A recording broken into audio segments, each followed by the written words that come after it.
Scared into solipsis, the Gregorian has skipped a beat. The metric is a molecule, the heart stronger ever memory. The lonely soul, all glitch and marrow. Mystics cry while icons sleep. The derided are all soil and taro. Clay in the head, clay in the feet. Come to a head and rue the day when illusions lose vitality. Your past becomes ridiculous, your future is its prophecy. When you meet that newest a confluence, your hands on shoulders holding tree, what is this man but bark and ocean? From vein to finger, all Socrates. You ask him for the time, he says now is but a distant memory. He smiles and laughs and holds the tide, a sight of holy robbery. One night, when the moon was out, we both poured water on our arms and tried to turn into mermaids. We could not be together in the flesh, on land.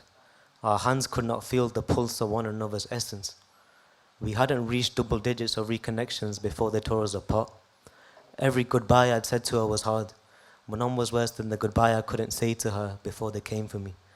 I hoped that my loudest screams would burst through the metal walls of the van and make ripples in the sky.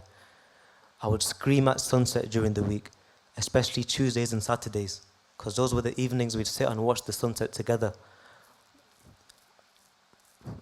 I screamed before I went to sleep in my cell or my temple so I could appear in her dream that night. One night she saw the ripples, and that was when we learned how to converse in dreams, when I would awake to semi-conscious shocks and imagine the silvery warmth of her eyes interlocking with mine. This was when we taught ourselves how to use messenger pigeons, when we became part-time astronomers and polymaths who were majoring in love. They tore our flesh apart from one another. They tore our flesh apart from one another to separate us, but that only allowed us to experience what lies under the flesh. When they first captured me, I was a man in pain who wanted to be stoic, but as time passed, I became a stoic who wanted to be in pain. To be a prisoner of conscience is to be a king in the realm of the imagination. I would often think of a quote by Ibn Taymiyyah, who once asked what his enemies could possibly do to harm him when his paradise existed in his heart, when imprisonment was a seclusion to exist in that paradise. But paradise in the internal often appears to be hell in the external.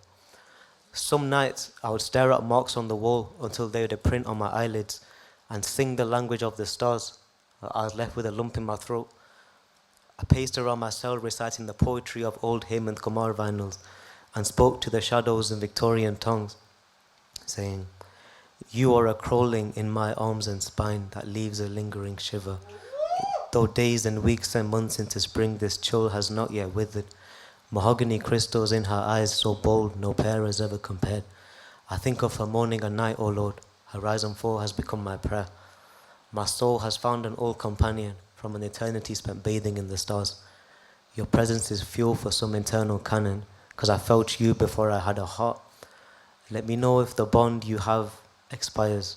We'll rekindle this shiver as a quenchless fire."